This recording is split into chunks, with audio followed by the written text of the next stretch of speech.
something that's about communication. But you find out that more than maybe three-quarter of every one of us does not know what communication is all about. So we are here today and now asking you, Mr. Chiamaka, body and all that, you should please tell us more. What is communication? Thank you so much. Perhaps I should also throw back the question to everybody this evening, and I would like to ask I want to know who has met a perfect communicator. I'm looking at the chat box. If you have met a perfect communication, okay, let's put it this way, yes or no. Have you met a perfect communicator? If you have, please put in the chat box yes. If you haven't, put no in the chat box.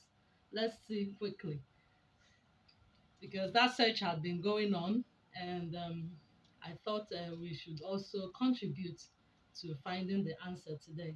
So if you have met a perfect a communicator who is perfect, please say yes. If you haven't, let's say no.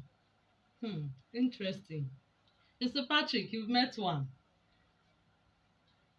Okay. The Holy Spirit. Interesting. Who else? Who else? Former says no. Uzamaka says no. Barack Obama, a perfect communicator. Interesting. That's from Adiba. Who else? Who else? Who knows a perfect communicator? Okay, let's just quickly take the votes we have here so far. At least we have three no's and four no's and two yeses. Interesting. Okay, so we have another one. Yes, Larry King. Interesting. Okay. Well,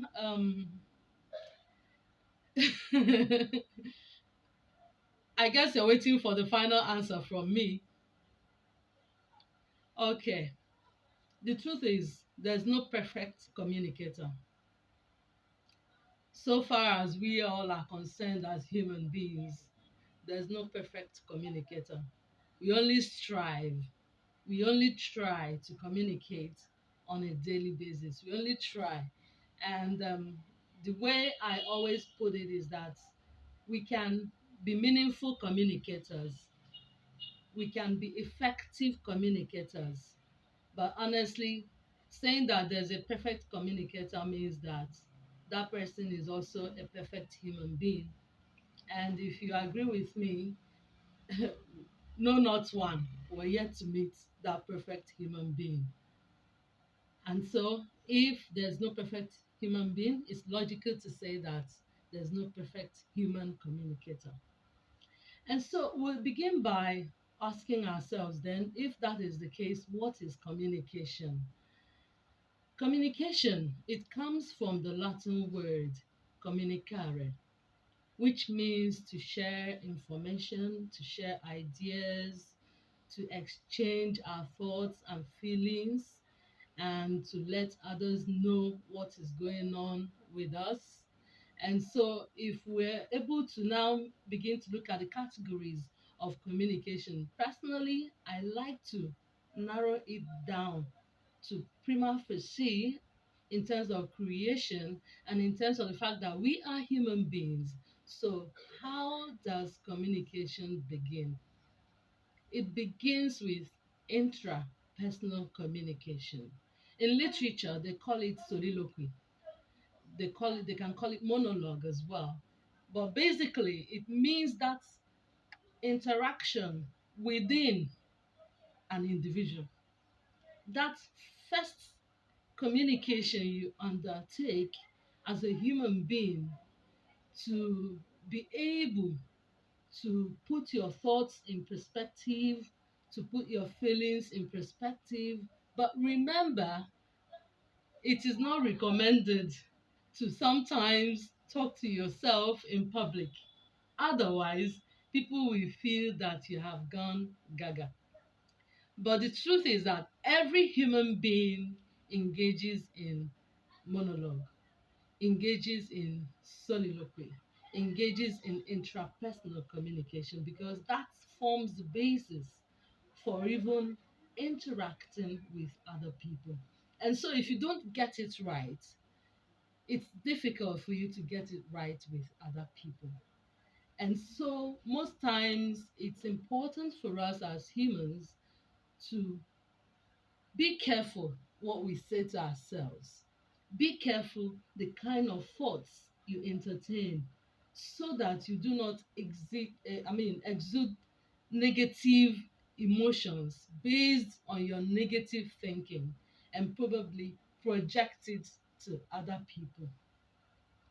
Now we talk about interpersonal communication, talking about projecting your thoughts and your feelings to others. And I dare say that interpersonal communication is not optional. Whether you like it or not, you must interact with other people. And so I know what you may ask me now. Yes, what if I'm the shy type? I'm the quiet type. I find it difficult to interact. What happens, or how do I go about it? The truth is that even if you are the quiet type, you're the shy type, you have no option. You must, on a daily basis, interact. In the family, if you're a parent, your children are there. If you're a husband, your wife, and the rest of your offspring are there, and vice versa. And then when you step out of your home, you must interact at work. If you're not employed in an office, you do business. You must interact with your clients and customers on a daily basis. So, what makes the difference is how do you do that? Now, we also talk about what is with us today, social media communication. You may say it's optional, but the truth is that it's getting beyond optional, because if we think it's optional, perhaps some of us may not be here at this moment in terms of virtual communication, which is one of the offsprings of the internet and the digital communication as we find it today.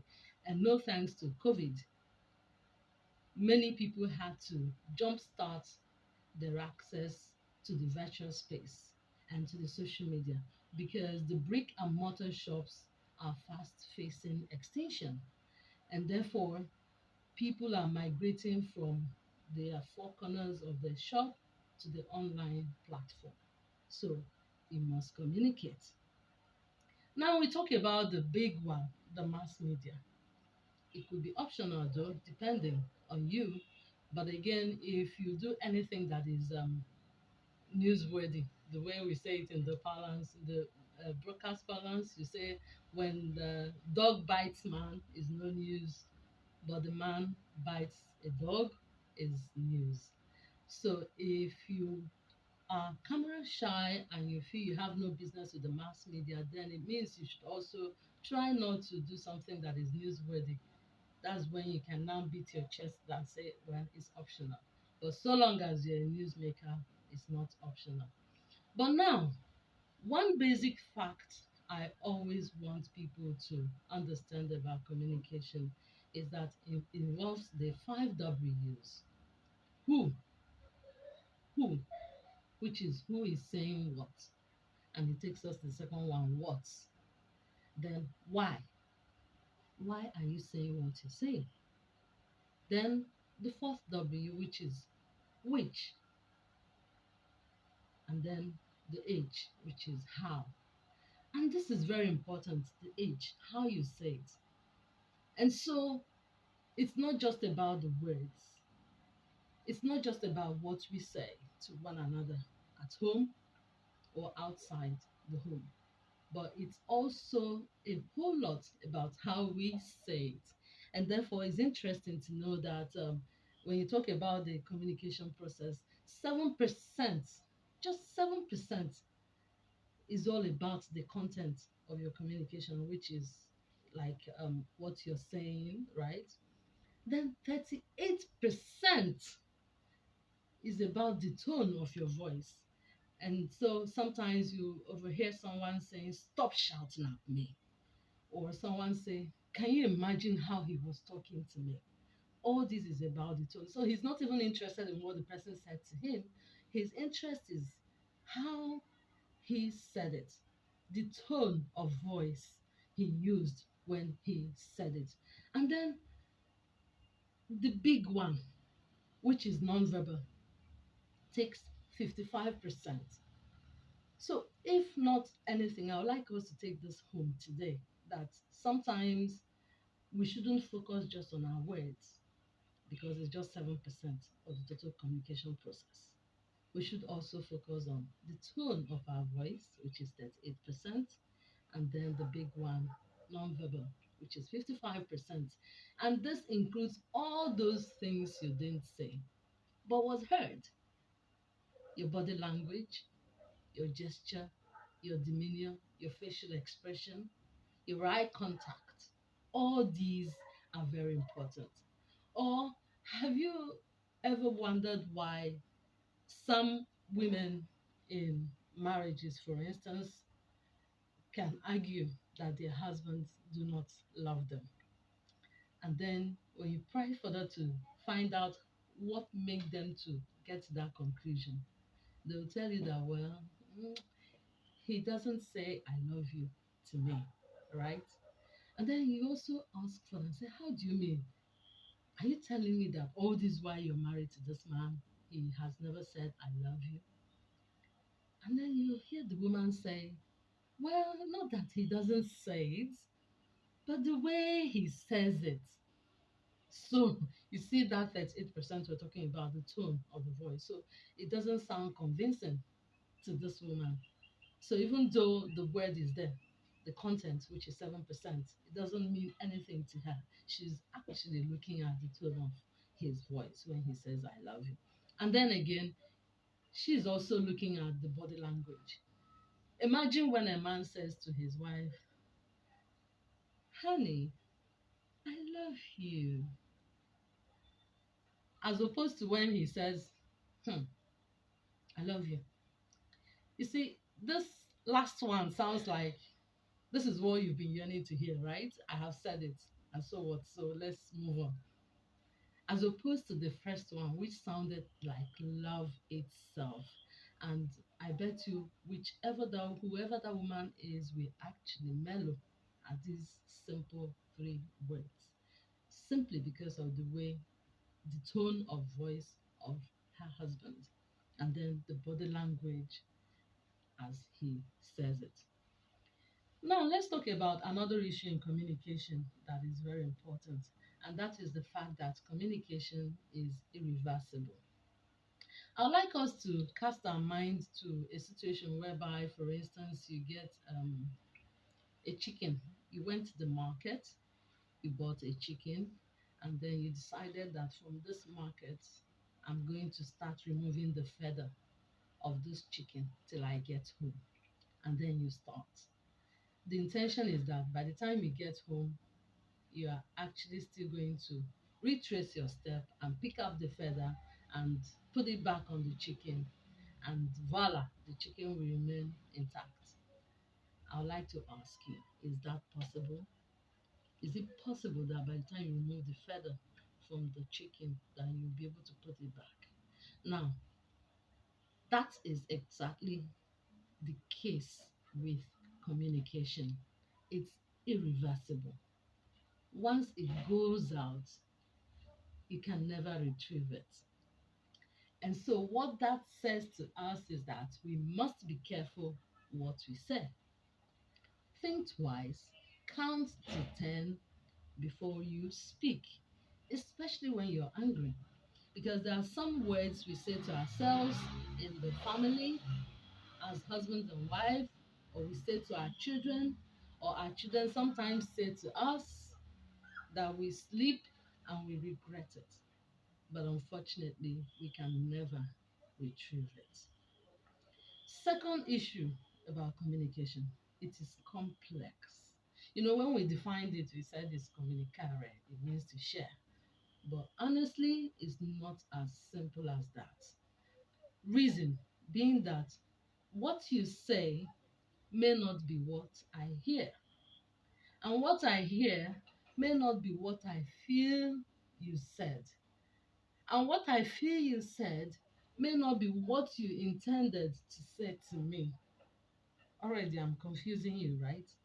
So that's typical situation for us when we communicate. And the truth is that in many situations, we fail to say what we mean, and our listeners fail to hear what we said because there are so many variables, there are so many things going on, intervening variables that will determine what the listener thought he or she heard or what the speaker thought he or she said. And so it means we must be extra careful. Now, the third issue about communication, but good thing is on the positive side, is the fact that communication is a two-way traffic. It's a give and take process. Yes, there's a sender, there's a receiver, and then there's the message being encoded. But in as much as we've said that it's not that simple, there are complications. It's also important for us to ensure that we give feedback. And that's what I mean when I say that it is a two-way traffic. So at home, even if you feel you're the quiet one, you're the shy type, um, and you don't want to talk, the fact that your spouse speaks to you means that you have to respond. Yes, it's a two-way traffic. You don't have to keep quiet, especially so much so that it might degenerate to silent treatment. And that is detrimental to communication. And so it's very important for us to understand the process of communication in order for us to strive to be near perfect, even though it might be humanly impossible. But the truth is that when we have that mindset to get better at it, to communicate better with our spouse, to communicate better with our children, it shows that we are working hard. And the people at the other end will definitely appreciate the effort we are making in order to keep the family together for progress, for peace, and for prosperity. Thank you.